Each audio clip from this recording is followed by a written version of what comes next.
So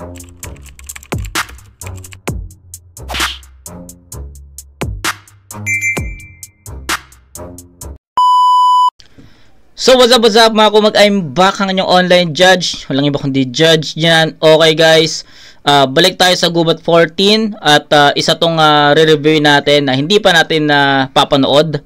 So it's J Black versus Krega. So on paper sobrang balanse ng dalawang MC na to, kasi alam naman natin na kung paano lumetra or paano magsulat ang isang Krega, technical. At si J Black ganun din 'di ba? Kaya rin niyang, para sa akin, kaya rin niyang sumabay sa estilo ni Krega. Pero ayun, tingnan natin kung anong klaseng battle, kasi for me, kung titignan ko yung match up, siguro sa pagiging well-rounded na lang doon lalamang ang isang MC dito, kasi kung yun nga, kung pagbabasehan nyo yung estilo nilang dalawa, sobrang parehas, kaya nilang mag-joke. Si Krega pumapasok na rin yan sa mga comedy. Si J Black technical pa rin, 'di ba? So ayun, tignan natin kung anong klaseng banggaan yung mapapanood natin. Kaya J Black versus Krega, Gubat 14. So wag natin patagalin to, review na natin. Game. Una, si J Black, pakinggan natin. Unang banat, Gubat 14, J Black.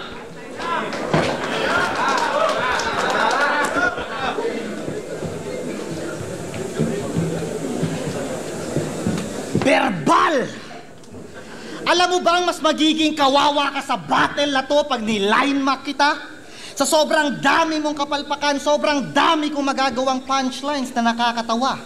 Kaso lang naisip ko, paano kaya pag yung style mo gamitin nating dalawa at ipakita sa kanila na yung stilong matagal mo nang dala ay kaya kong gamitin ng mas maganda? Gubat game! Game! Huwag kang mag-alala. Susubukan ko lang naman, huwag kang matakot. Hanggat hindi mo pa nabubuksan yung misteryong nakabalot. Makati pala, pag bumubukas na, ikatlong mata. Pero titiisin ko ang pagkamot kung kapalit nito'y makikita ko naman na, bati kaayog siya buwang Cagayan makadaot. Hoy! Hoy! Nagayawan yung crowd doon at hindi natin naintindihan yon. Sayang. So sa mga nakaintindi nun,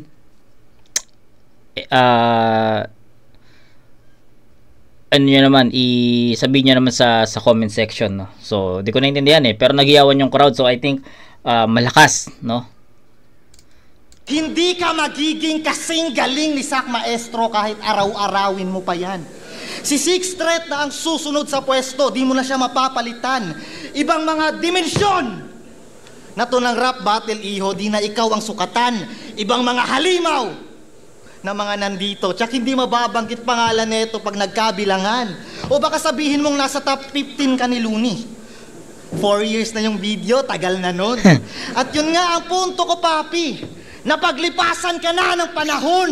Isa ka na lang flip-top veteran na may veteran minimum salary. Bilang respeto sa iyo ng liga, pasensya. Nag-evolve ang rap battle industry. Di na pwedeng malalim lang terminology. Dapat malalim talaga mensahe ng bawat linya. Kumbaga, eto na yung era na di na madadaya ni Asar mga tao kahit mag-rap skills pa siya. Isang round na puro setup, tas isa lang punchline ni Fangs, wala! Talo talaga! Na kapag hindi ka sumabay sa utak ng mga tumatalinong fans, ikaw magmumukhang tanga, pasensya. Nadamay ko si Acer at Fang, sila dapat kalaban ko Kaso natakot sila! Acer Pero at Fang, okay. Kasi nagbalik loob na sa Diyos si Gagi. Nax, grabe! Idol, buddy! Anyari? Di ka naman ganyan dati. Dati, pag nakasyabu ka, nagsusulat ka ng kanta. Ngayon, trip mo, Bible study. Bible study. So, isa ka na din sa nasabugan na Kristyanismo ng paghahasek. Palakpakan natin isang dating antikristo. Ang sakawan natin nagbalik. Sa simbahan nyo, ikaw daw paborito. Sa pagsimba neto, maraming nasasabik. Kasi sa Biblia niya, nakatago mismo ang instrumento ng pag-aadek. Tutok na tutok! Ang nguso ni Undo, bang! Taktak mo! Tutok na tutok ang uso ni Ondo, bang! Taktak mudo, tagaktak bulto! Pero pag si Krega natukhang, biglang magmamaang-maangan. Paano magkakasyabs ang nagba-Bible study lamang? Paano magkakasyabs? Galing sa Biblia, papatay sa'yo. Ito na ganti ni Jonas. 3 shotgun sa noo. Tsak mati yung bungumo at todas. Pagka-mark ko dyan ng 3:16, magkakalat lahat ng butas. For God so loved the world, mauulila mo si Lucas. Paulo to rerekta, pero magkakalat mga letra. Unpredictable to repa. Tangina. Paulo to rerekta, pero magkakalat mga letra. Unpredictable to repa, di mahulaan ng propeta. Nasa lumang testamento, apokalipto mo tungi. Hati ka sa akin parang dagat. Tamang lakad pa uwi. Tayo ka natin. Okay. Straight na natin, no? Straight to the point na tayo kaagad. At medyo naguguluhan ako sa hindi ko masyadong maintindihan yung mga references ni J Black kasi about sa ata yun, sa shabs ata yun, bawal na gamot ata yun, so hindi ko masyadong maintindihan yung part na yun. Tapos una pa lang sinabi na ni J Black na ang gagawin niyang estilo is yung estilo ni Krega, and at some point for me hindi naging effective si J Black sa pagkakataon na yun na stay siya dun sa estilo ni Krega na para masabi na kaya din ni J Black yung estilo ni Krega. And para sa akin hindi makuha ni J Black yung pinaka momentum niya sa battle na to kasi na medyo natatagalan ako sa setups, tapos kapag dumating sa punchlines for me hindi ganun ka effective or hindi nagiging ganun ka hindi nagiging ganun ka powerful yung impact. So medyo slow down yung round 1 ni J Black. Hindi ganun ka effective, hindi ganun ka lakas yung impact for me. Hindi ko masyadong maintindihan yung mga references na ginamit ni J Black against Krega. So ayun lang naman siguro ang pinaka concern ko dun sa round 1 ni Krega. Ni J Black. Yun no? Yun lang. So, Krega, pakinggan natin.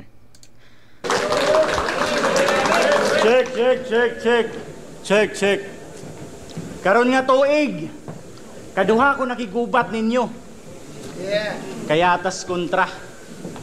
Puro bagin ninyo mga hero. Murag na atas Dota. Katong isa naka-tank build. Nya, support Garnis J Black. Pero di ni Dota mo ni gubat. Laos ang bala pag ma-headshot. Call of Duty mo ni ang red spot. Musulong ko kung asang airdrop. Kung diri Subic, ang hunting grounds, akong dala tulura ka bala. Usa sa ulo, usa sa dugan, usa diri sa abaga. Gibisaya, way duha-duha. 8 ka linya ray mutudas o 8-8, linya-linya. Ha, dirabda ni og oras, rarara.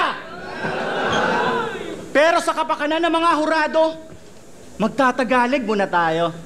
Isipin nyo, kampiyon tong kalaban ko, kaya di hinsto magpapatalo. J Black ba naman? Kahit akong Bisaya, susuporta. Pero kapag Bisaya na kalaban, aksyon na ni og kalabaka o kala, baka. Kala niya kasi, baka daw, kaya ko siyang talunin. Ha, boss! Bossing! Fan niyo po ako kung iisipin. Kung si K-Ram, inaya na lang ako mag-basketball kasi dun siya magaling natural. Ikaw, paki-comment na lang yung link. Turuan mo na lang ako kung paano magsugal kasi doon mas malaki porsyento. Kasi doon mas malaki porsyento mong manalo. Ahente lang ako dito pero mas malaki porsyento kapag natalo. Lahat sila nag-aantay kung paano mo ako mapapataob sa pagbuelta. Kasi pag hindi mo yun nagawa, pinatunayan mo lang na ikaw yung kampiyon na walang kwenta. Kasi humina simula nung nasa selda na si Tropa. Kanyang galawan kinapos kasi wala nang sumusuporta. Di ba nung nagkampiyon ka, andun siya? Mga tour niya, andun ka? Ako mismo yung testigo na tumblak sunod-sunuran kasi nasa range kanyang anino. Oh! Tangina. Sabi mo pa mismo. Hindi, sige. Ang ganda. Nagustuhan ko lang yung nasa range yung kanyang anino. Gustuhan ko lang yun. At feeling ko ayun yung pinaka maglalayo dito, no? Although nagbisaya si Krega dun sa first part, 'di ba? Para sa akin, syempre hindi nga tayo makaintindi ng mga ganong language, no? So syempre nagantay ako ng mga ibang way para makita ko kung lumamang ba, nakuha ba yung momentum, 'di ba? So syempre andun yung part na makikinig ka, manonood ka, maghahanap ka kung ano yung linya na magiging effective sa kalaban. So ang ganda lang nun. Nagustuhan ko lang yung humina na daw kasi si Ridge nga daw sinakulong, 'di ba? Tapos kung paano ginamit ni Krega against J-Block yon, sobrang ganda ng pagka-construct. Kaya feeling ko ayun yung magiging rason kung bakit lalayo si Kregs dito. Pero syempre pakinggan pa rin natin, baka may mga sumunod pa. Pero kailangan may mga sumunod pang malalakas na punto dito. So ganda nun. Mas excited ka kasi nasa range kanyang anino. Oh! Sabi mo pa mismo, mas excited ka pa kung sinong mananalo kay Lipcram at M-Site. Si Gorion Talas, di ba inaya mo pa ng fist fight? Anyari, tinalo ka ni M-Site pagtapos mong magkampiyon, par. Epic. Konting talk shit lang na pa, ubo ka na, ang sakit nun. Pandemic champion. Champion. Pero hindi man lamang nakaporma. Atay. Wala nang kadating-dating. Yung laban mo kay Mo, tinanggalan ng corona para sa kaching-kaching. Yung laban mo na yon, binayaran ka para sa mismong pangyayari. Ang pinagtataka ko, bakit ang dami mong sinasabi? Kesyo, nag-walk out ka kunwari. Galawan pang artista. Kunyari, hindi niya alam na mababaliktad yung resulta. Lumaban din ako para sa mga dayo, mga bay. Parang Stampede CDO, / panalay. Pero patas ang usapan, pustahan doon bayag. Ikaw hindi sineryoso kasi matagal ka na palang bayad. Bakit? Parte ba yun ng usapan ng magpatalo at manalo? Aba, matindi ka. Kaya pala yung Pau nawala ng gana kasi alam niyang guilty ka. Pagkasarado ng kurtina, tapos agad yung palabas. Tana yung pinupunto ni Krega dito sa mga hindi nakakasunod. Sa mga hindi nakakasunod lang, PSP, no? PSP yung inaano niya dito, pinupunto niya dito. Yung J-Block vs Moth na tinanggalan ng corona kasi daw binayaran, kunwaring nag-walk out, 'di ba? Tapos yung Don Pau, 'di ba? May J-Block vs Don Pau. Tapos meron ding linya si Krega kanina about kay Ram. So naglaban din sila kasi sa PSP, 'di ba? So ayun. Yun yung mga references na ginamit ni Krega dito, yung sa PSP.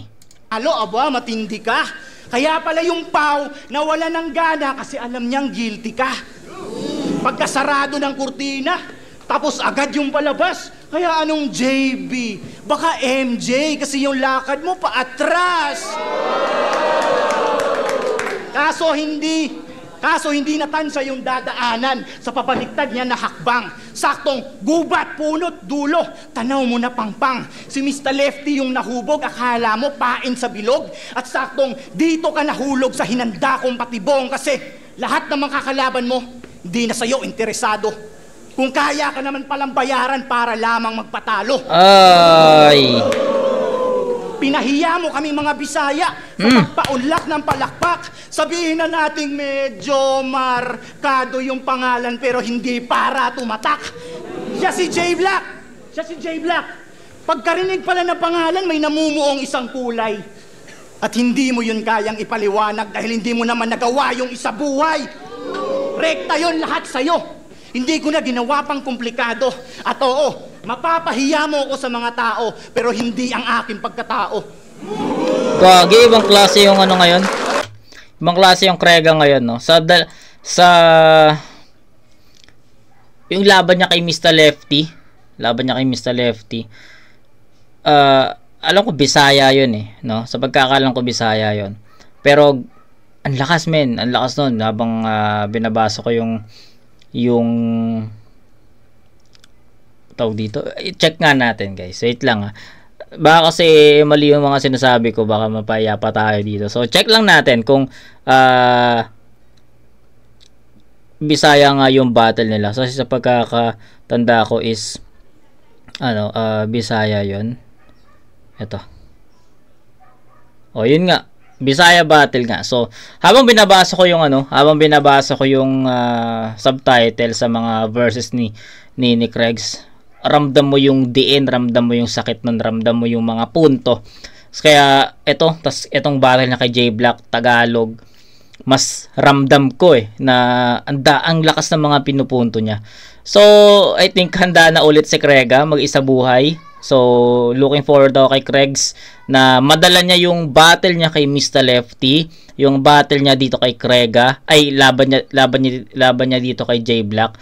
Kung sasali man si Kregs sa Isa Buhay 2025, hoping ako na madala niya yung power, yung performance na ganito. Kasi kung ganito yung lalaban na Krega sa bawat battle sa Isa Buhay, feeling ko mahihirapan niya maging katapat niya. 'Di ba? So ayun. And ayun, maraming haymakers, maraming punto. I'll go with Krega sa round 1. Malinaw na kay Krega yun sa score na 9-7.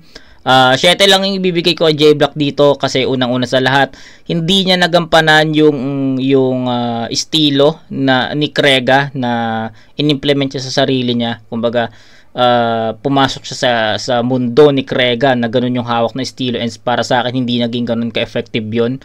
Tapos maraming references, angles si J Black na medyo hindi ko ma-absorb kasi parang feeling ko mahirap maintindihan ng katulad ko na hindi naman so ayun, alam niyo na yun, no? Tapos si Krega naman, ayun, tuloy-tuloy, sunod-sunod, although may Bisaya na linya siya sa first early part ng round 1 niya.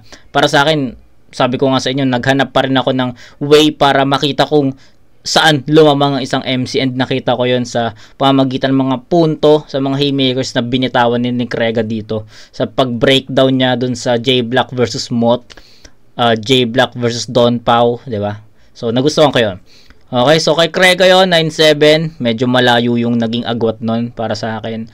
Ang dami niyang binitawang malalakas na punto dito at haymakers, kaya Krega yon, walang duda. So yun, round 2, J Black, pakinggan natin.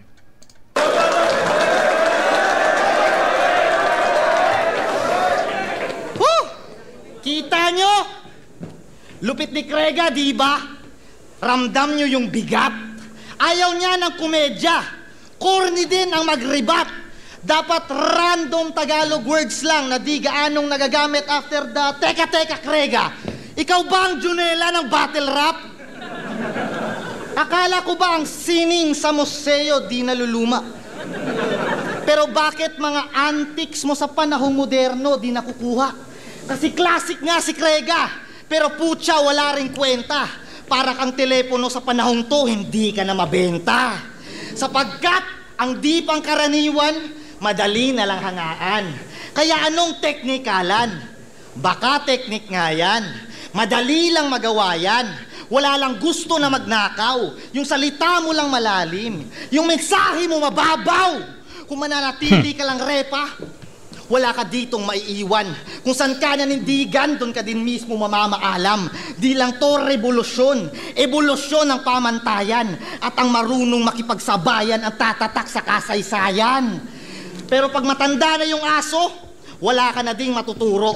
Di ka na madadala pa ng turo, dapat sa'yo palit ulo. Palit utak, palit itsura, palit bibig, palit memorya. Palit mata, palit tenga, palit na lang dito ka istorya. Galit na galit pa sa nagkokomedya. Pero ang nakakatawa, kayo mismo. Nagmumukha lang naman kayong malalim pag nagbabanggit kayo ng lirisismo. Tinatawag yung bastos, Yung sa lahat ng aspeto naghahasa, habang kayo tong paulit-ulit na nagpipilit kaya yung kultura nagagahasa. Kaya wala kang karapatang magreklamo kasi may linya kang Apolinaryo. Apolinaryo? Yung Apolinaryo, ginawa niyang Apolinaryo. Di ba dong? Mga Tagalog, ano ba meaning nun? Kasi di rin siya nagbibisaya nun. Tangina, sabi ni Pukoda, Kregs, yung English ni Isaac at 6, di natin makuha. Sabi niya, madali lang yan, Puks. Purong Tagalog na lang muna. Tangina, kaya atat ka sa validation kasi kulelat ka sa lugar nyo sob. Kaya madalas na lang kumuha ng credits yung walang utang na loob. Pag si Zendlock nagpakita ng gigil, tangina, anak ko yan. Nung si Sixth Street nag-champion, woo, Davao, malapit lang sa Cagayan. Ginagawa mo na hagdan, pinagdaanan ng iba. Ginagawa mo na hagdan, pinagdaanan ng iba. At generalize mo yung Mindanao para masabing isa ka. Taga Mindanao ka. Pues eto, gawin mo. Mga magagandang bagay naman tungkol sa'yo ang banggitin mo. Wala kang ambag sa kultura. Wala kang ambag sa lugar nyo kung susumahin. Kung wala pang taga Mindanao na may pangalan, wala kang maipagmamalaki sa amin. Iba yung nagsasaing, ikaw naman yung kumakain ng hinain. Iba yung nagluluto, ikaw naman yung nagalulo. Okay, hindi talaga effective si J Block ngayon, or should I say hindi ito yung ina-expect ko kay J Block, no? Kasi alam ko may mas malakas na J Block pa. Alam ko may kayang mag-set up na J Block ng mga malalakas na punchlines eh. Pero I don't know, hindi nagiging ganon yung napapanood ko, hindi nagiging ganon yung nagiging result, no? So lumitaw naman yung pagiging technical ni J Block dito, pero yun nga, hindi ito yung typical na J Block, I think, no? Kasi kaya ni J Block, panood nyo naman siguro yung battle niya kay Pistol, 'di ba? So ayun, 'di ba? Ang lakas ni J Block dun. So nag-expect tayo ng ganun ulit kalakas na J Block eh, 'di ba? Sa mga battles niya. So ayun, in other words na lang, no? Hindi nagiging ganun ka-effective yung baon ni J Block dito against Krega. 'Yon. Di ko na masyadong i-elaborate, basta 1 and 2 ni J Block, feeling ko same. Malinis naman 'yon. Malinis sa performance, maayos na delivery, pero I think nagkukulang sa mga punto, nagkukulang sa mabibigat na haymakers, ng mga punchlines. Yon. So yun, round 2, Krega, pakinggan natin. Alam ba lahat, pakinggan natin. Yo! Naalala mo to? Sabi mo kay Pistolero, pag binaril ka ni Enigma, yun yung pistol sa pistol. PSP. Tama ba, Doy? Pistol sa pistol, PSP. Tama? Badoy. Eto na ba yung underrated yung pambato?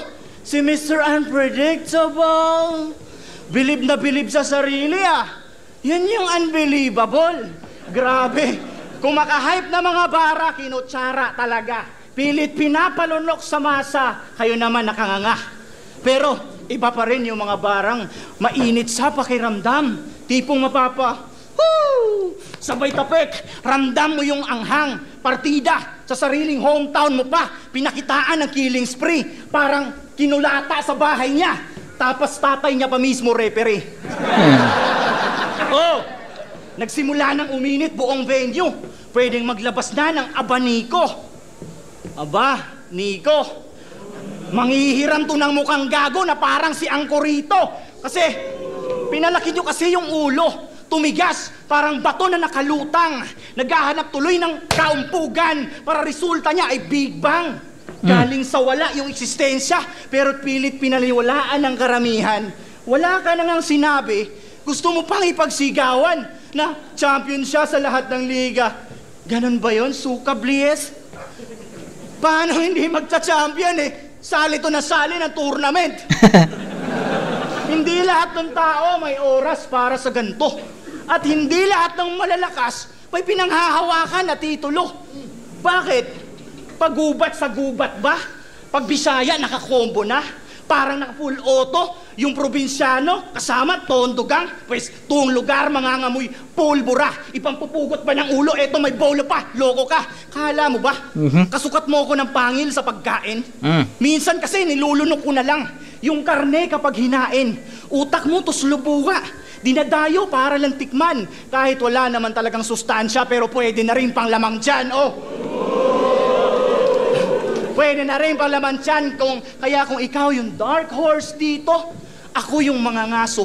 Kapag tumama sa pulsa ulo, yung lakas ipang kabayo.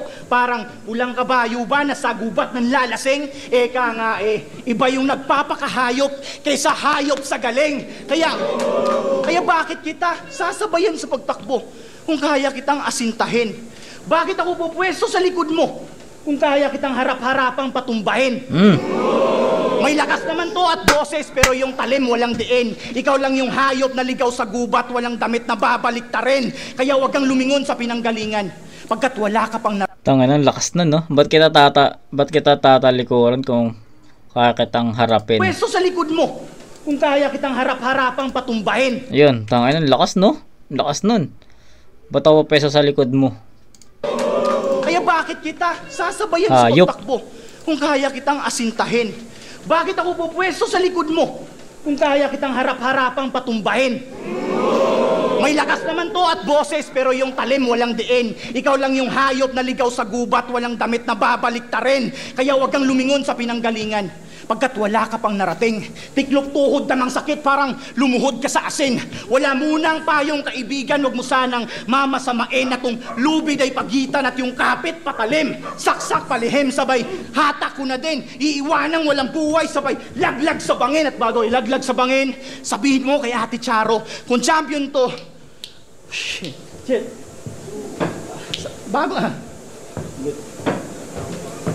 Bago ilaglag sa bangin. Oh, masyado bang madrama? Yung sulat na wala ba? Ate Charo, kung champion to, pasensya kasi wala akong maalala. Aray! Oh, tatapos ang battle. Tinapos ni Kregs doon, tol. Tinapos ni Kregs doon, men. Ulit. Malakas nun. Lakas nun, tol. Laglag sa bangin, at bago ilaglag sa bangin, sabihin mo kay Ate Charo, kung champion to, shit. Bago ilaglag sa bangin. Oh, masyado bang madrama? Yung sulat na wala ba?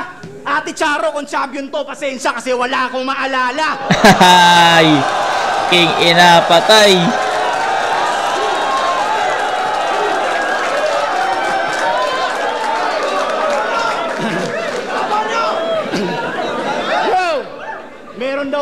Meron daw siyang puso. Meron daw siyang puso ng kampyon, pero utak talangka ka. Pagmamakaawa mo at drama, nakakawalang gana. Hindi lahat ng kampyon ay bida sa isang koronasyon. At hindi lahat ng may korona sa liga, masasabi mo ng kampyon. Akala nyo na wala. Literal na naka-silencer, pang-ultimatum, at lyrical assassin, sir. Sinisigurado ko lang na walang buhay bago itapon.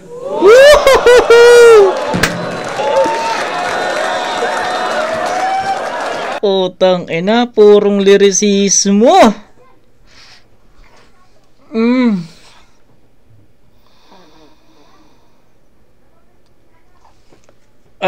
Tang ina, Krega yon all the way, tol. Ang lakas nun. Lalo na yung bakit ako papeso sa likod mo kung kaya kitang harapin. Doon yung scheme na yon, doon dumiin si Krega, tapos biglang fake choke. Ate Charo, kung champion to, wala akong maalala.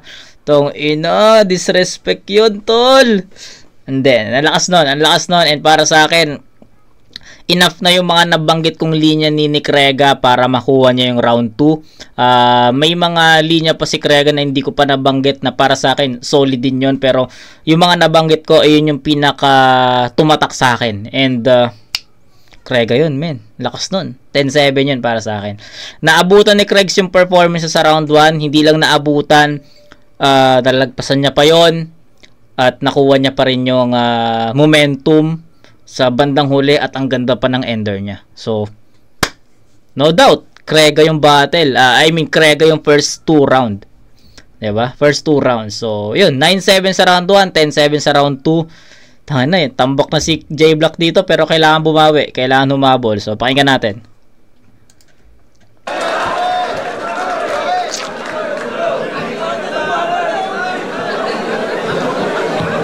Wait!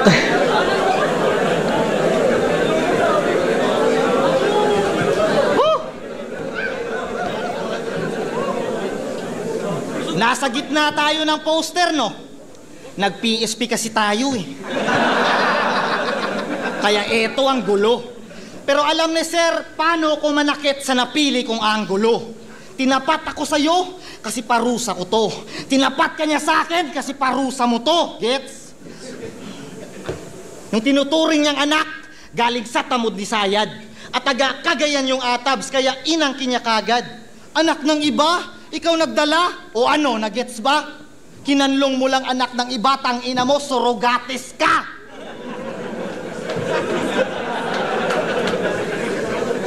Di ba nagsuntukan kayo ni Zendlook? What's up? Ginawa mo, suntukan. Ginawa mo daw na punching bag. Kasi tumaas ang iyong Celsius nung tinanggihan niya yung inoffer mo na drugs. Kasi trip niya, kabote o puff. Ikaw, magtunaw ng rock si kay Gago Kap. Sa kagustuhan mong sundan niya yapak mo, tinuruan mong mag-follow up. Tinanggalan mo ng right yung bata porkit kulelat ka. Kaya Zendlook left the group chat, iwan yung airpat niya. Ginawa niya lang writing, kaya writing niya sell out na. At ikaw na dating left field, ngayon left out na. Sa pagsali mo sa ibang liga, wala yung pinagkaiba. Parehas tayong sumali ng PSP, di ba? Kaibahan natin, uprising ka.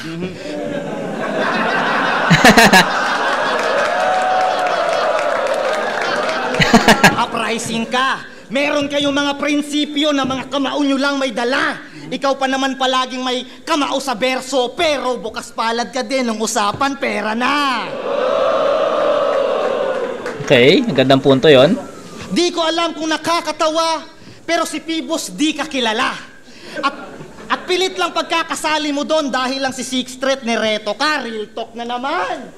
Di man lang na insulto to. Nalaman tuloy namin na 30,000 pesos lang halaga ng prinsipyo mo. Ooh. Malaking pera din yun, ha? Halos kalahati din ng 300,000 ko yun. Ay, di ba kalahati? 2017, 2024, bobo talaga ako sa kalkulasyon.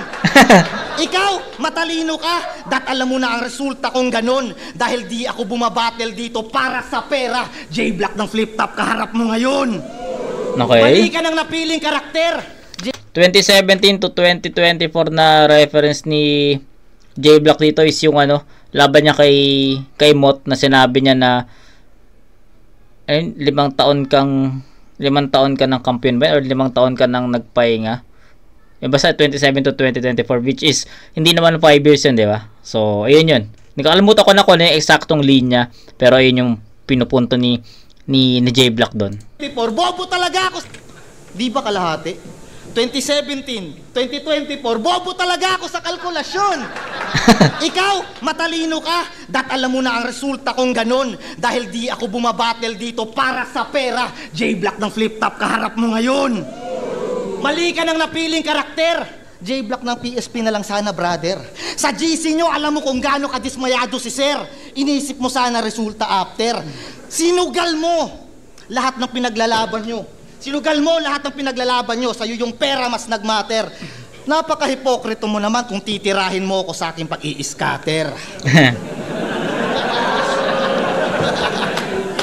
Si Enigma, si Jesus ng battle rap kung masusuma. Kakalaklak, naging alak yung dugo niya. Disipulo niya 12. Sa paa nyo siya naghugas. Kaso na 11han mo siya, kanyang disipulo may Judas. Di ba 30 nga yung TF mo? Para lang mapalipat, pinagkanulo mo siya sa 30 pirasong pilak. Grasya nga naman. Kaya't magpasalamat na lang tayo at heto. At kanyang naging hapunan ay si Enigma pagkat dinner respeto. Dinner respeto. Apo ni Leonardo Bars.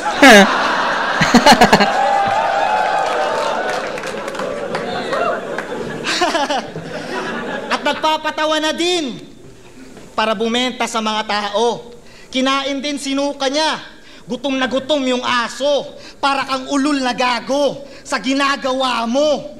Rebel dogs ka nga. Nangangagat kamay ng amo. PSP man o flip top, hindi ka na pagkakatiwalaan. Ikaw naman ngayon na onsihan, mag-isa ka sa kabilaan. Handa mong traidorin buong mundo para sa perang kapalit. Kaya ang parusa nitong si Judas sa lupa hahalik.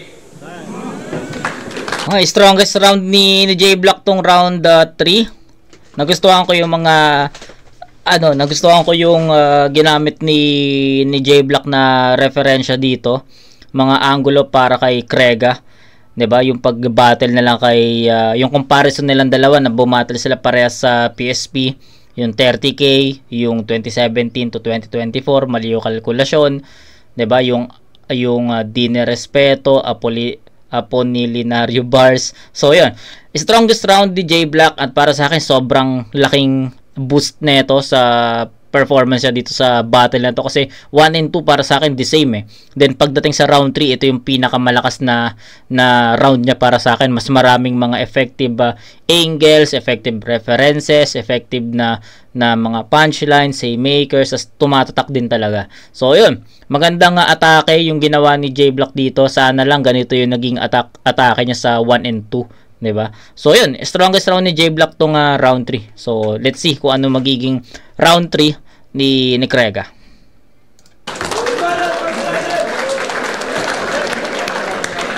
Yo!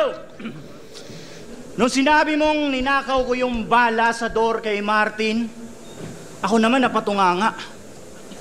Tumagos yung bala sa door, ibig sabihin sa'yo pala yung tumama. Panay iwas ka sa bala, pero yung punto, petiks. Set up ko, balasador, naging balasador nung in-slow mo, Matrix.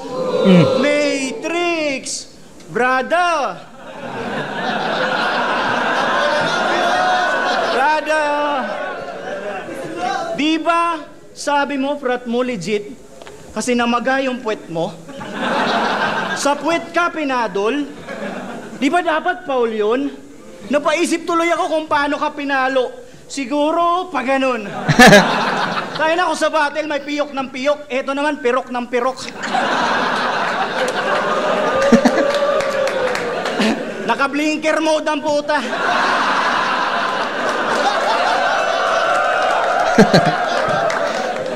Naka-blinker mode ang puta, malala na talaga. Pelikulang Don't Move, nakikipag-usap mata sa mata.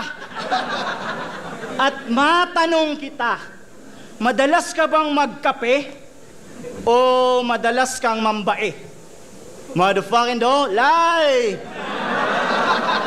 Nung PSP, may tinurotot yung babae, sabi mo pa nga, bullseye!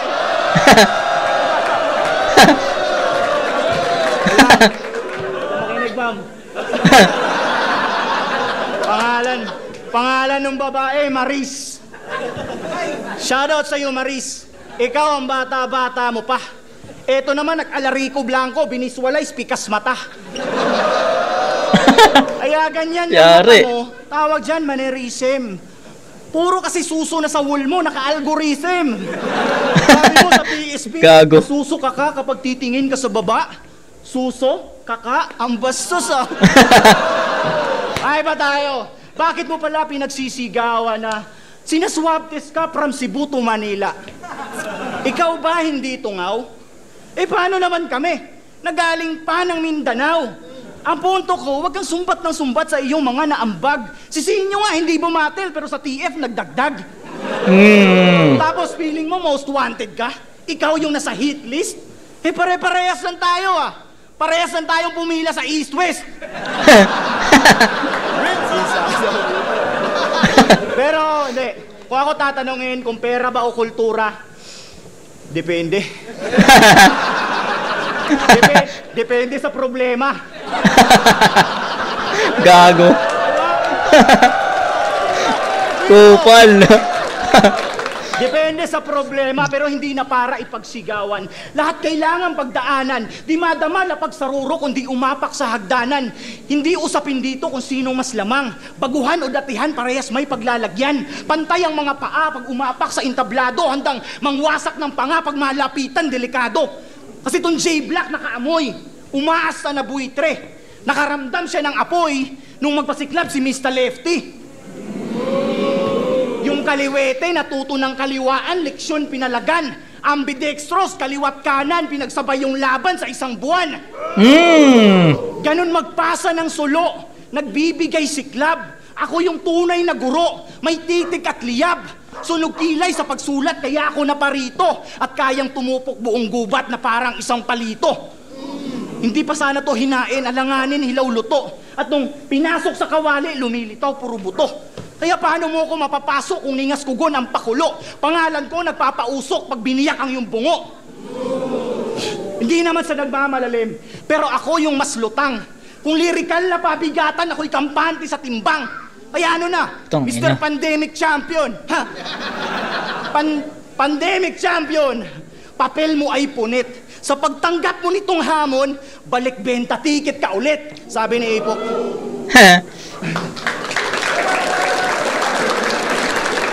Gago ya. Gubat 40. Ang lakas din. Pero ito ano ko lang, sa preference ko lang naman to. Pwedeng mali ako, pwedeng tama, pero ayun, either way yung round 3, malakas yung round 3 ni Krega. Kumbaga consistent si Krega 1, 2, and 3 sobrang consistent. Pero I think yung round 3 ni J-Black is nasa ibang ibang dimension yun. Diba? Sobrang mix yun, and mas nagustuhan ko yung mga references ni J-Black sa round 3. Kaya I think I'll go with him sa round 3 sa score na consistent si Krega. Bigyan ko ng score si Krega ng 9-10-9. Hindi. Tama. Tama ba? 9-10-9. So, that's 28 points for Krega. Tapos, kay J-Black naman is 7-7. Bigyan natin ng 10 points si J-Black doon. Nagustuhan ko. Sobrang nagustuhan ko yung sobrang nagustuhan ko yung round 3 ni J-Black, and para sa akin, kuwang-kuha niya yung attention ko doon, yung kung paano niya na ihahatid yung mga references, yung mga angles na ginamit niya kay Krega para sa... Actually, to be honest, pwede kong bigyan ng tabla yun Pero, yun, mas nanaig lang sa akin na I think I'll go with J-Black sa round 3. Kaya, ayun, yun yung naging hatol ko. Mas effective si J-Black para sa akin kasi iba't ibang elemento yung hinain niya dito. May jokes, may bars, 'di ba? Si JC Krega naman consistent, no? May mga jokes din pero more on technical And I think same lang halos, pero mas nanaig lang ng gaibla lang, no? Si J-Black para sa akin. So ayun, bigyan natin ng perfect si J-Black doon. So that's 7-7-10, that's 24 points for J-Black. Kay Krega naman meron siyang 7-10, 9-10-9, 28. So 28-24, up by 4 points si Krega sa battle na to. So rounds 1 and 2 bibigay ko yun kay Krega. Round 3 J-Black. Yun lang. Krega vs J-Black. Mag-iayos pang beses. So Krega tayo dito. Para sa kanilang pareho. Ang boto ng hurado 5-0 magigay para kay Krega. J-Black. Tayo na. Krega, malinaw. 5-0. Salamat, gubat. Salamat. Krega. Abangan, represent collab, Dark Horse. Yo, Fruce, binoto ko si Krega. Round 1 binigay ko kay J-Black. 2 dikit, pero binigay ko kay Krega. Tapos 3, Krega. Bangis. Yo, Atoms nga pala, binoto ko all 3. Round 1, round 2, binoto ko si Sir Krega. Tapos round 3 para sa akin, tabla. So, tabla. Yun, Sir Krega. So, parehas kami ni Atoms na sabi ko nga, di ba, possible na tabla yung round 3. Yo, si Krega. Round 1 and 2. Parehas naman malinis yung performance nila, pero pinakamalakas na round ni J Black yung round 3. Tapos pinakamalakas din na round ni Krega yung round 3, kaya tinabla ko na lang din sila doon. O, diba? So, sabi ko sa inyo, possible tabla yung round 3. So, sana pala tinabla ko na lang yung round 3. Round 1 and 2, Krega. Props pa rin kay Champ. Yo, Cygnus, sobrang lupit ng battle na yun. Round 1 at 2, sobrang lakas ni Krega. Tapos yung round 3, sobrang lakas din ng round 3 ni J Black. Pero parang medyo pantay sila doon. Pero yun na, 1 and 2 binigay ko kay Krega. Nego G, round 1, round 2, kitang-kita naman nakuha ni Krega yun. Tapos kung nag-round 3 si J Black, parang feeling ko ang lakas niya nun. Tapos nahigitan pa rin ni Krega, so all 3 rounds Krega talaga. Tatlo sana yung kaparehas natin na rounds 1 and 2, Krega, round 3, tabla, no, kung tinabla natin. Pero sa akin kasi mas na yun nga yung first impression ko doon is tie talaga. Pero nung binreakdown natin, feeling ko mas maganda lang yung naipakita ni J Black doon sa round 3 kasi iba't ibang elements nga ng battle rap yung pinakita niya. Pero yun, so far pares pa rin naman halos ang naging outcome. Krega pa rin naman. So yun, happy pa rin sa naging resulta. Pero wala tayo naging kapares na naboto, sayang, 'di ba? Pero yun, J Black vs Krega, congrats sa dalawang MC na to. Ang ganda ng tapatan nila, 'di ba? Pero ibang klase yung Krega, and I think handa na ulit si Krega sa isa buhay. So let's see. So yun, kita-kits tayo sa next na review, mga kumag. Peace out.